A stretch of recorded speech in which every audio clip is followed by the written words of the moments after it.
दोस्तों, area 51, Bermuda triangle और Florida हमारी दुनिया की कुछ सबसे खतरनाक जगह हैं, लेकिन कुछ ऐसे प्लेसेस भी हैं जहां इनकी तुलना क्या कहें पूरी तरह से इम्पॉसिबल लगती है। मैं उन जगहों के बारे में बात कर रहा हूं जहां झरने पानी के नीचे ही मौजूद हैं। ऐसी जगह जहां साल में 1 लाख से ज़्यादा बार बिजली गिरती है और यहाँ तक कि समुद्र के कुछ हिस्से जो कि सचमुच आग पकड़ लेते हैं। क्या आप और जानना चाहते हैं? तो तैयार हो जाइए कुछ ऐसी जगहों को देखने के लिए जो इस धरती पर मौजूद नहीं होनी चाहिए, लेकिन किसी तरह से मौजूद हैं। बिजली का एक ऐसा तूफान जो कभी नहीं रुकता। दोस्तों, वेनेजुएला में कैटाटुम्बो नदी के मुहाने के ऊपर हवा में कुछ अजीब सी चीज झूल रही है। जैसे ये विशाल माराकाइबो झील में बहती है, वातावरण में एक अजीब स्टैटिक बिजली फैलने लगती है। इसके तुरंत बाद एक बड़ा सा बिजली का तूफान आता है जो हर घंटे बिजली के खतरनाक 280 झटके पैदा करता है। ये किसी भी तरह के दूसरे तूफान से खतरनाक 280 झटके पैदा करता है। ये किसी भी तरह के दूसरे तूफान की तरह लग सकता है, लेकिन कैटाटुम्बो हर साल 300 रातों तक बिजली की चपेट में आता है। हर 365 दिनों में 1.2 मिलियन बिजली गिरने से इस इलाके में आकाश में रोशनी रहती है। ये इतना ज़्यादा है कि कैटाटुम्बो की बिजली के सिर्फ 10 मिनट 100 मिलियन लाइट बल्ब को रोशनी दे सकते हैं, जो कि पूरे साउथ अमेरिका को रोशन करने के लिए काफ़ी है। जहाँ तक लोगों को याद है, रिलाम्पागो डेल कैटाटुम्बो के नाम से जाना जाने वाला ये तूफान पहले से और ज़्यादा भयानक हो गया है। लेकिन रात के बाद एक ही जगह पर बिजली का तूफान आना कैसे मुमकिन है? विशेषज्ञों ने पिछले कुछ सालों में अनगिनत थ्योरी सामने रखी हैं, जिसमें ज़मीन में यूरेनियम जमा होने से लेकर बिजली के झटके से लेकर आसमान के तेल वाले इलाके से मीथेन के प्रभाव तक शामिल हैं। अफवाहें भी फैलने लगी कि कैटाटुम्बो एक स्पेशल तरह की बिजली पैदा करता है, जिनमें से कुछ मीथेन की मौजूदगी के कारण रंगीन होती हैं। लेकिन ये अफवाहें सच नहीं हैं और इस तरह की कलरफुल स्ट्राइक की तस्वीरें फोटोशॉप का नतीजा हैं। आखिरकार 2015 में एक जवाब मिल गया था, जब वैज्ञानिकों ने देखा कि माराकाइबो झील का बेसिन पहाड़ों से घिरा हुआ है और कैरिबियन सागर से आने वाली गर्म हवाओं को रोक लेता है। जब यह हवाएं इंडीज पहाड़ों से नीचे आने वाली ठंडी हवाओं से टकराती हैं, तो वो थंडर क्लाउड्स के कभी ना खत्म होने वाले स्ट्रीम में कंडेंस होकर ऊपर की तरफ बढ़ जाती हैं। जबकि ये एक बहुत ही छोटा सा जवाब है, लेकिन ये रिलाम्पागो डेल कैटाटुम्बो को देखने में कम शानदार नहीं बनाता। समुंदर में आग। दोस्तों, 2 जुलाई 2021 को युकाटन पेनिनसुला से कुछ ही दूरी पर मैक्सिको की खाड़ी में समुद्र के किनारे चलने वाली एक गैस पाइपलाइन फट गई। टूटने के कारण गैस की एक धार पानी के ऊपर बुलबुले के रूप में बदल गई। लेकिन जैसे ही इमरजेंसी क्रू ने उस इलाके को घेरना शुरू किया, उन्होंने सच में बहुत कुछ भयानक देखा। समुद्र न सिर्फ गैस से उबल रहा था, बल्कि वो चमकीली नारंगी रंग की लपटों से भी धधक रहा था। पानी में सचमुच आग लग गई थी, लेकिन निश्चित रूप से नामुमकिन है ना? मेरा मतलब है, पानी कैसे आग पकड़ सकता है? और अगर पानी आग पकड़ सकता है, तो वो नावें ज़्यादा पानी का इस्तेमाल करके उसे बुझाने की कोशिश क्यों कर रही थी?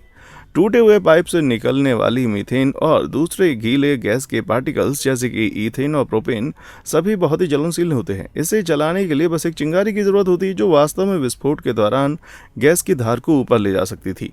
तो असल में ये पानी नहीं है जिसमें आग लगी है, बल्कि सतह पर निकलने वाली गैस है। नीचे से गैस की लगातार सप्लाई आग को भड़काती जा रही, जिससे वीडियो में दिखाई दे रही है डरावनी जगह बन गई। गनीमत रही, कुछ घंटों बाद आग पर काबू पा लिया गया। वर्कर्स ने नाइट्रोजन का इस्तेमाल उस इलाके को ऑक्सीजन से अलग करने के लिए किया, जो आग को जलाने के लिए जरूरी है। ये एक बड़े फायर एक्सटिंग्विशर का इस्तेमाल करने जैसा था। मुझे पता है कि साइंटिस्ट दावा करते हैं कि समंदर गर्म हो रहा है, लेकिन भाई ये तो अलग ही लेवल पर है। सितारों भरा समंदर। दोस्तों, मालदीव के आइलैंड बहुत ही आकर्षक हैं, जहां सफ़ेद रेत, नीला समंदर और नीला साफ आसमान है। लेकिन गर्मी के महीनों में वादू आइलैंड और भी जादुई हो जाता है। तटों पर लहरें चमकदार नियोन नीली चमक से घिरी हुई रहती हैं, जिससे यह एहसास होता है कि समुद्र के किनारों पर रात बिखर रही है। इस शानदार घटना को सी ऑफ स्टार्स के रूप में भी जाना जाता है, जो गर्मियों के महीने के दौरान होती है। और साइंटिस्ट अभी भी ये नहीं समझ पा रहे हैं कि इस लैपिंग लाइट शो का कारण क्या है। वो ये बात जानते हैं कि समुद्र में तारे नहीं है, ये एक बायोल्यूमिनेसेंट फाइटोप्लैंक्टन है, जिसे लिंग्लोडिनियम पॉलीड्रम कहा जाता है। वो लाइट पैदा करने के लिए लूसीफेरन नाम के एक केमिकल का इस्तेमाल करते हैं, जो पानी में अचानक मूवमेंट होने के जवाब में रिलीज होता है। और एक सेफ्टी सिस्टम के रूप में ये एक सेफ्टी अलार्म के जैसा काम करता है, जो उन शिकारियों को डराता है जो बहुत करीब आ जाते हैं या अपने शिकारी को खाने के लिए बड़े शिकारियों को आकर्षित करते हैं। खैर, ये समुद्र के शिकारियों को डरा सकता है, लेकिन ये शानदार नीली रोशनी टूरिस्टों को आकर्षित करने के लिए काफ़ी है। दोस्तों, अगर आप इन माइंड ब्लोइंग जगहों को देखने के लिए दुनिया भर के सैर तो नहीं कर सकते, तो मेरे पास आपके लिए एक बहुत ही सस्ता ऑप्शन है। बस नीचे दिए गए लाइक और सब्सक्राइब बटन को हिट कर दीजिए। सिर्फ एक क्लिक में मैं आपको दुनिया की कुछ सबसे अद्भुत, बेहतरीन और शानदार जगहों का फर्स्ट क्लास टूर करवा सकता हूँ, जिसका मजा आप आराम से घर बैठ कर ले सकते हैं। हो गया? ग्रेट, चलिए आगे बढ़ते हैं। विचित्र ब्लू व्हेल। दोस्तों, बेलीज का समुद्र तट एक सपने की तरह दिखाई देता है, जब तक कि आप किनारे पर एक बड़ा काला धब्बा नहीं देख लेते। जो आपको बुरा सपना देने के लिए काफी है। जैसे ये दिखाई देता है, उसके बावजूद ये किसी बड़े समुद्री राक्षस की आंख नहीं। डीन ब्लू होल एक डरावना पानी से भरा सिंक होल है। हालांकि हल्की नीली तटरेखा गहरी दिखाई देती है और बीच में छोटा सा छेद दिखाई देता है, लेकिन असल में ये 330 फीट चौड़ी पानी के नीचे की एक गुफा की ओपनिंग है जो कि 663 फीट गहरी है। ये इतना गहरा है कि अगर आप वहां एक 60 मंजिला इमारत को गिराते हैं तो वो लगभग पानी की सतह तक पहुंच जाएगी। जबकि ज़्यादातर तैराक इस तरह की अजीब पानी के नीचे की बॉटल नेक को देख करके किनारे की तरफ भागते हैं।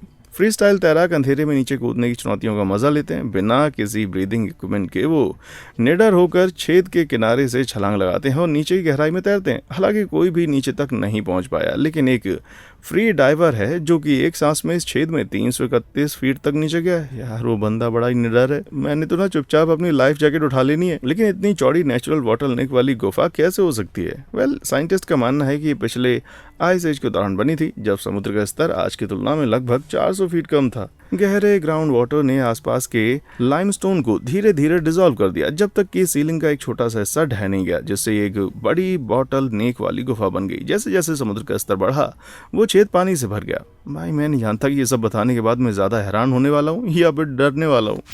अद्भुत माउंट रोराइमा। फ्रेंड्स, हम सभी जानते हैं कि पहाड़ तब बनते हैं जब दो टेक्टोनिक प्लेट आपस में टकराती हैं। ऊपर की ओर झुकते हुए चट्टान के विशाल टेढ़े मेढ़े टावर बन जाते हैं। अगर ऐसा होता है तो क्या आप समझते हैं कि माउंट रोराइमा पूरी तरह से सीधा और चपटा कैसे? चट्टान की शानदार चोटी, जिसे टेबल टॉप माउंटेन नाम दिया गया है, साउथ अमेरिका में पकाराइमा माउंटेन ग्रुप का सबसे ऊंचा पहाड़ है। इसका विशाल प्लेटफॉर्म 20 स्क्वायर किलोमीटर में फैला हुआ है और हवा में 9200 फीट ऊपर जाता है। इसकी खड़ी ऊंचाई क्लाइंबर्स, रिसर्चर्स और यहाँ तक कि निचले बादलों को भी इसके ऊपर पहुंचना मुश्किल बना देती है। लेकिन अगर पहाड़ ऊपर की तरफ झुककर बनते हैं तो रोराइमा फ्लैट कैसे हो सकता है? ऐसा इसलिए है क्योंकि रोराइमा जमीन से नहीं उठा है। रिसर्चर्स का मानना है लगभग 2 अरब साल पहले प्राचीन महासागरों के तल पर रेत के जमने और चट्टान मतलब कि बलुआ पत्थर बनने पर ये चौकोर कट पहाड़ बनना शुरू हुआ था। इसे ऐसे समझ सकते हैं कि ये दुनिया सिर्फ 4.5 अरब साल पुरानी है, इसलिए इसमें काफी समय लग गया था। इस बलुआ पत्थर के बनने के बाद समुद्र गायब हो गया और कटाव शुरू हो गया, जिससे रिज के आसपास की जमीन दूर हो गई और सुपर एंशिएंट चट्टान का एक बड़ा शेल्फ बन गया। जैसे कि ये काफी नहीं था, इस पहाड़ पर हजारों जानवरों और पौधों की ऐसी प्रजातियां भी हैं जो दुनिया में कहीं और नहीं पाई जाती हैं। यार कोई जगह से ज्यादा यूनिक नहीं हो सकती, चाहे कोई कितनी भी कोशिश कर ले। राक्षसी मॉविल गुफा। दोस्तों 1986 में रिसर्चर क्रिस्टियन लास्कू को नॉर्थ ईस्टर्न रोमानिया में एक थर्मल पावर स्टेशन के लिए सही जगह खोदने में मदद करने के लिए नियुक्त किया गया था। अपने सर्वे के दौरान उन्हें लगभग 800 फीट लंबी एक गुफा मिली थी, जो कि आश्चर्यजनक रूप से सतह से जुड़ी हुई नहीं थी। ये एक अंडरग्राउंड गुफा थी जो लगभग 55 लाख साल पहले बनी थी, जो इस दुनिया से पूरी तरह से अलग थी। इसे मॉविल केव कहा जाता है और वहाँ नीचे की हवा अलग होती है। सतह पर हम जो सांस लेते हैं उसमें से आधे से भी कम ऑक्सीजन वहाँ मौजूद होती है। इसके अंदर की हवा में ऑक्सीजन के बजाय हाइड्रोजन सल्फाइड और कार्बन डाइऑक्साइड की मात्रा ज्यादा होती है, जिससे ये सांस लेने वाली किसी भी चीज के लिए एक खतरनाक जगह बन जाती है। यहाँ किसी जिंदगी का मौजूद होना संभव नहीं है, लेकिन फिर भी ऐसा है। इस गुफा की जांच करने वाले वैज्ञानिकों को यहाँ मकड़ी, बिच्छू और सेंटीपीड सहित 48 भयानक प्रजातियां मिली हैं, जिनमें से 33 इस दुनिया में कहीं और नहीं पाई जाती हैं। लेकिन ये कैसे संभव है कि ये प्रजातियां एक सीलबंद जहरीले वातावरण में डेवलप हुई हों? यहाँ का जीवन इस अजीबोगरीब झागदार मैट पर निर्भर करता है, जिससे यहाँ की दीवारें, पानी और फर्श ढके हुए हैं। पृथ्वी की सतह पर फोटोसिंथेसिस प्रोसेस से अलग, जिसमें सूरज लाइट को एनर्जी में कन्वर्ट करता है। ये मैट बैक्टीरिया से बने होते हैं, जो कि केमोसिंथेसिस नाम के प्रोसेस के जरिए अपनी ऊर्जा प्राप्त करते हैं। ये तब होता है जब ग्राउंड वाटर से सल्फर, मीथेन और अमोनियम ऑक्सीडाइज हो जाते हैं और उन अजीब अंडरग्राउंड जानवरों के लिए गंदा लेकिन बैक्टीरिया से भरपूर खाना देते हैं। यार जितना ज्यादा मैं इस अजीब जगह के बारे में जानता हूँ, उतना ही मैं चाहता हूँ कि मैं ये भूल सकूं। Grand prismatic spring. दोस्तों इंद्रधनुष आमतौर पर पूरे आकाश में फैले हुए पाए जाते हैं, लेकिन अमेरिका के येलोस्टोन नेशनल पार्क में एक इंद्रधनुष जमीन पर फैला हुआ। ये येलोस्टोन के मिडवे गाइजर बेसिन में पाए जाने वाली ग्रैंड प्रिज्मेटिक स्प्रिंग है। ये दुनिया का तीसरा सबसे बड़ा प्राकृतिक गर्म पानी का झरना है। इसका डायमीटर 370 फीट है और ये एक पूरे फुटबॉल मैदान से भी बड़ा है। भले ही ये दुनिया का सबसे बड़ा गर्म पानी का झरना नहीं है, लेकिन ये निश्चित रूप से सबसे रंगीन है। ये चमकीले नीले, हरे, पीले और नारंगी रंग आसपास की चट्टानों की बजाय तरह तरह के गर्मी से प्यार करने वाले बैक्टीरिया कारण होते हैं। जब ये जियोथर्मल पानी झरने के बीच से निकलता है तो 189 डिग्री फ़ारेनहाइट तक गर्म हो सकता है, क्योंकि ये किसी भी जीवन को बनाए रखने के लिए बहुत ही गर्म है। इस झरने का रंग बीच में खूबसूरत नीला दिखाई देता है, लेकिन जैसे जैसे ये फैलता है पानी ठंडा होता जाता है, जिससे तरह तरह के बैक्टीरिया के घेरे बनते जाते हैं जो कि 131 से 189 डिग्री फ़ारेनहाइट के तापमान पर पनपते हैं। मुझे लगता है कि ये इसे एक जीता जागता थर्मामीटर बनाता है। देखने में ये बहुत ही अद्भुत है, लेकिन सोचकर आश्चर्य होता है कि अगर विस्फोट करने वाला ये पानी कुछ डिग्री गर्म होता तो ये शानदार रंग बिल्कुल भी मौजूद नहीं होते। तो या तो ये अजीब रंगीन झरना एक प्राकृतिक घटना है या प्रकृति बस दिखावा कर रही है। अंडा वाटरफॉल। दोस्तों, मॉरिशस में कुछ ऐसी शानदार जगह हैं जिनमें शानदार समुद्र तट और 7 रंग की विश्व प्रसिद्ध रेत शामिल है। इस शानदार पानी के नीचे के झरने की मौजूदगी इस छोटे से आइलैंड को दुनिया के बाकी हिस्से से अलग करती है। ऐसा लगता है कि पानी का ये शानदार सब एक्वेटिक झरना अपने दक्षिणी छोर के किनारे से समुद्र की गहराई में गिरता है। भले ही हम इसे अपनी आंखों से देख रहे हो, लेकिन इस तरह का एक पानी के नीचे का झरना फिजिक्स के बारे में जो कुछ भी हम जानते हैं उसे खारिज कर देता है, या कम से कम अगर ये असली होता तब भी। सभी तस्वीरें और वीडियो, यहाँ तक कि सैटेलाइट तस्वीरों के मोशन में होने के बावजूद ये ऑप्टिकल इल्यूजन प्राकृतिक दुनिया में सबसे शानदार है। समुद्र के किनारे की रेत मैस्केरेंस पहाड़ से समुद्र में बहती है, जिससे ये सुंदर घुमावदार ट्रैक बनते हैं जो सही एंगल से देखने पर वाटरफॉल की तरह दिखते हैं। यार, क्या किसी और को भी ऐसा लगता है कि नेचर ने उनके साथ सच में प्रैंक किया है? चलते हुए पहाड़। दोस्तों, क्या आप जानते हैं कि ज्यादातर पहाड़, यहाँ तक कि माउंट एवरेस्ट जैसे बड़े पहाड़ भी हर साल अपनी जगह बदलते हैं, सिर्फ कुछ मिलीमीटर तक। जब नीचे की तरफ टेक्टोनिक प्लेट्स धीरे धीरे एक साथ आपस में टकराती हैं और धीरे धीरे पृथ्वी की पपड़ी की परतों को हिलाती हैं। लेकिन तंजानिया में ऐसे पहाड़ हैं जो कि हर साल 55 फीट तक खिसकते हैं। वो अब मूविंग माउंटेन के रूप में जाने जाते हैं, लेकिन उन्हें करीब से देखने के बाद मुझे इसके नाम के उस आखिरी हिस्से के बारे में जानकर खुशी नहीं हुई। ज्यादा सटीक नाम तो शिफ्टिंग सैंड ड्यून्स होना चाहिए, तो जो तंजानिया के नागोरोंगोरो कंजर्वेशन एरिया में पाए जाते हैं। हालांकि 33 फीट ऊंचे और 330 फीट चौड़े ये टीले साधारण रेत के टीलों की तरह नहीं हिलते। जैसा कि आप देख सकते हैं, आसपास के इलाके की तुलना में रेत बहुत ही काली है। ऐसा इसलिए है क्योंकि इसमें अजीब तरह से बड़ी मात्रा में चुंबकीय ज्वालामुखी की राख मौजूद है। रेत का चार्ज इतना शक्तिशाली है कि अगर आप इसे हवा में फेंक देते हैं तो ये वापस से एक साथ इकट्ठा हो जाता है और फिर से रेत में मिल जाता है। इसलिए जैसी तेज हवाएं रेत को अलग अलग दिशाओं में खींचती हैं, रेत एक साथ चिपक जाती है, जिससे पूरे इलाके में क्रेसेंट जैसी आकृतियां फैल जाती हैं। लेकिन इस इलाके में लगभग कहीं भी मैग्नेटिक एश नहीं है, तो फिर ये अजीब चुंबकीय टीले आई कहाँ से? अगर हम जूम आउट करते हैं और उनके ड्रैग मार्क्स को फॉलो करते हैं तो हम देख सकते हैं कि वो अब गायब हो चुके नागोरोंगोरो ज्वालामुखी के किनारे से कम 10 मील पीछे चल रहे हैं। ऐसा माना जाता है कि लगभग 25 लाख साल पहले इसका विस्फोट हुआ था, लेकिन आज भी इसके विस्फोट की राख अभी भी पूरे इलाके में फैल रही है। वाह भाई वाह, दुनिया पर अपनी छाप छोड़ने का क्या शानदार तरीका है।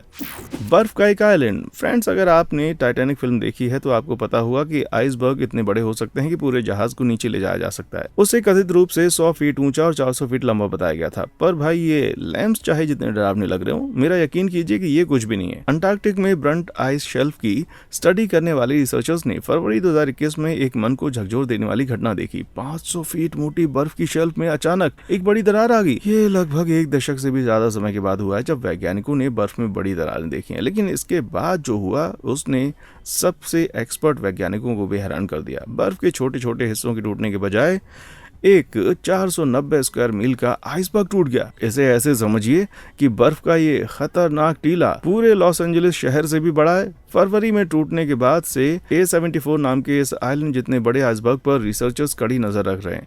जैसे जैसे मौसम बदलते हैं, आइसबर्ग अक्सर अंटार्कटिक से टूट जाते हैं और समुद्र में गिर जाते हैं, लेकिन एक विशाल शहर के साइज जितना तैरता हुआ आइलैंड, ओहो, क्या ये कुछ ज्यादा ही बड़ा नहीं लगता? फिलहाल ये अपनी अंटार्कटिक की लोकेशन से बहुत दूर नहीं है, फिर भी मुझे नहीं लगता कि कोई भी जहाज जल्दी ही समुद्र के उस रास्ते से गुजरने का जोखिम उठाएगा।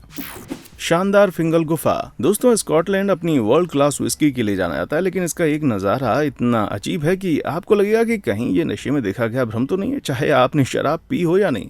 ये ऑयल ऑफ गुफा है। एक आइलैंड जिसमें एक ऊपरी हिस्सा है जो कि हेक्सागोनल शेप के स्टिल्ट के जंगल के ऊपर मौजूद है, लेकिन किसी आदमी ने जमीन के इस ढेर को खड़ा नहीं किया। ये हेक्सागोनल स्टिल्ट्स बसाल्ट के कॉलम हैं जो 50 लाख साल पहले बने थे और मूल रूप से पूरी तरह से ये ज्वालामुखी हैं। जैसे आइलैंड बन गया, बहुत चिकने और अच्छी तरह है मिक्स्ड लावा की एक परत पूरी तरह से ठंडी होने लगी। शायद समुद्र के संपर्क में आने के कारण लावा का हर हिस्सा सख्त हो गया और ठंडा होने पर अपने आप सिकुड़ गया और लावा को समान रूप से फैले हुए कोर में धकेल दिया।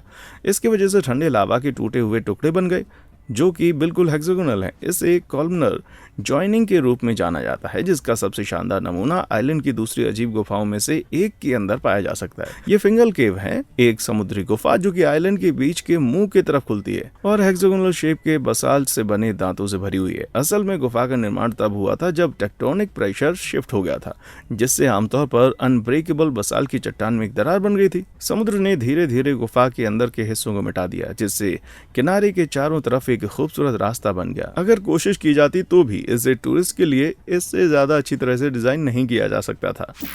रेगिस्तान में जहाजों का कब्रिस्तान। उत्तरी उज़्बेकिस्तान के सुदूर इलाकों में स्थित मोयनाक एक ऐसा शहर है जिसे वास्तव में मौजूद नहीं होना चाहिए। रेगिस्तान के बीच में होने के बावजूद इस इलाके में कई सुनसान नावें और जहाज हैं जो चारों तरफ बिखरे पड़े हैं। मरम्मत से पूरे जंग लगी हुई और धूप से झुलसते इस इलाके में पुरानी नावों की मौजूदगी किसी को भी अपना सिर खुजलाने के लिए मजबूर कर सकती है। लेकिन अगर हम 100 साल पीछे जाते हैं तो ये मोयनाक की स्थिति समझ में आने लगती है। आप माने ना माने, लेकिन उस समय एक मोयनाक जो था वहां पर काफी हलचल थी। मछली पकड़ने वाला बंदरगाह था ये पूरी तरह से नमकीन अरल सागर के तट पर मौजूद था, जो दुनिया का चौथा सबसे बड़ा सॉल्ट सी है।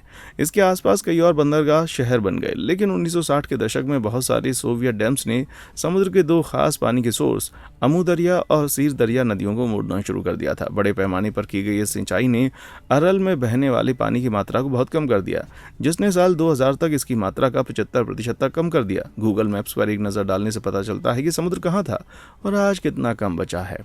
इन डैम्स की वजह से 10,000 मछुआरों ने अपनी नौकरी खो दी और कई लोगों को अपनी नावों को छोड़कर दूसरी जगह काम पर तलाश करने के लिए मजबूर होना पड़ा। हजारों लोग अभी भी इस शहर को अपना घर कहते हैं, लेकिन अरल सागर के बिना ये संभव है कि मोयनाक को एक दिन अपने जहाज़ों की तरह ही छोड़ दिया जाएगा।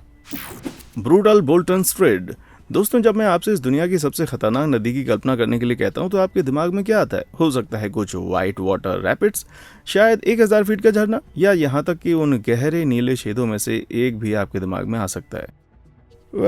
एक स्ट्रेट के बारे में आप क्या कहेंगे? खास करके यॉर्कशायर इंग्लैंड में मौजूद बोल्टन स्ट्रेट पहली नज़र में एक प्यारी छोटी सी बहने वाली नदी दिखाई देती है जो सिर्फ कुछ ही फीट गहरी है। आप पागल कहलाएंगे अगर आप ये मानते हैं कि यहाँ कोई ऐसा खतरा है जो खतरनाक झरने की शक्ति का मुकाबला कर सकता है। सही कहा ना? गलत। ये विशाल बहती हुई वाफ नदी सिर्फ 30 फीट ऊपर की तरफ इस नदी की तरफ बहकर आती है। तो इतना सारा पानी आखिर जाता कहाँ है? चौड़ा रहने के बजाय ब्रुक का बाल्टनेक पानी को वर्टिकली बहने के लिए मजबूर करता है, क्योंकि ये चट्टानों में एक छोटे से शाफ्ट से नीचे उतरता है। सालों के कटाव ने चैनल को नीचे से और गहरा कर दिया है, इसलिए स्ट्रेट किनारों से एक छोटी सी नदी की तरह लग सकता है, लेकिन इसकी सतह के नीचे एक ताकतवर नदी बह रही है। इसका झूठा रूप कई सालों से अपने साथ कई टूरिस्ट को बहाकर ले गया। ये इतना खतरनाक है कि लोकल रिकॉर्ड बताते हैं कि जिस आदमी ने भी कभी इसमें कदम रखा ना, उसकी मौत हो गई है। भाई, ये जानने के बाद मुझे लगता है कि मैं एक पुल ढूंढ लूंगा। शुक्रिया। बेहुदा चट्टानें। जब तक आप एक जियोलॉजिस्ट ना हो, आप शायद ये नहीं सोच सकते कि चट्टानें इतनी दिलचस्प भी हो सकती हैं, लेकिन एक ऐसी विशाल चट्टान मौजूद है जो नेचर और फिजिक्स दोनों को चुनौती देती हुई दिखाई देती है, और इसे देखकर ही आप समझ सकते हैं कि क्यों।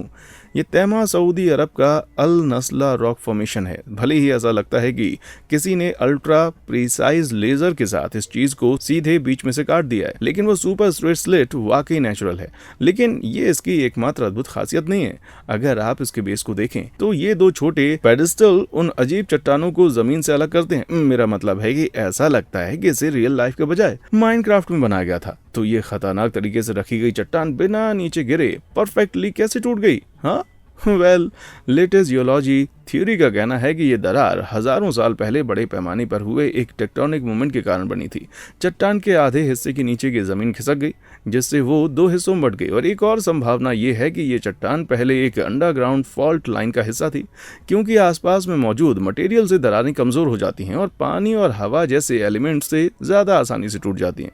हालांकि ये बहुत मायने रखता है, पर कुछ नॉन जियोलॉजिस्ट के लिए काफी नहीं है। वो दावा करते हैं कि ये कट सिर्फ माफ कीजिए एलियंस द्वारा लेजर बीम के साथ किया जा सकता था। मैं आपके बारे में तो नहीं जानता, लेकिन मुझे लगता है कि एलियंस के पास आधे में एक रेगिस्तानी चट्टान को काटने के अलावा शायद और भी जरूरी काम होंगे। इस बात को ध्यान में रखते हुए आप क्या मानते हैं कि इस बड़ी दरार का कारण क्या है? मुझे नीचे कमेंट सेक्शन में आकर बताइएगा।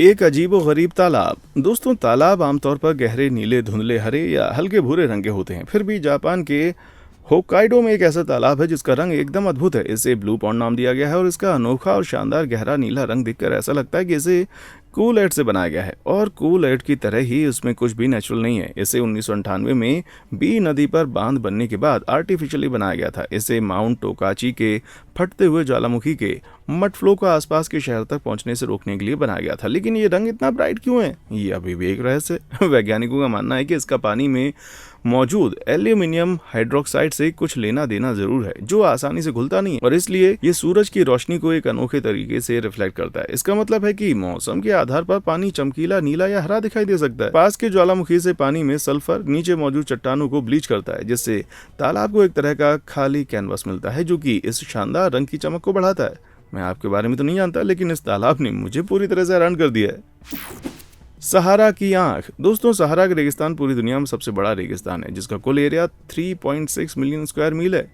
लेकिन ये सब सूखी धरती और रेत से नहीं बना है। सहारा की रेत ने मॉरिटानिया, पश्चिम अफ्रीका में एक सुपर साइज्ड स्ट्रक्चर को जन्म दिया है, जो एक विशाल आंख जैसा दिखाई देता है। विशाल पर ध्यान दीजिए, ये चीज लगभग 25 मील के डायमीटर में फैली हुई है।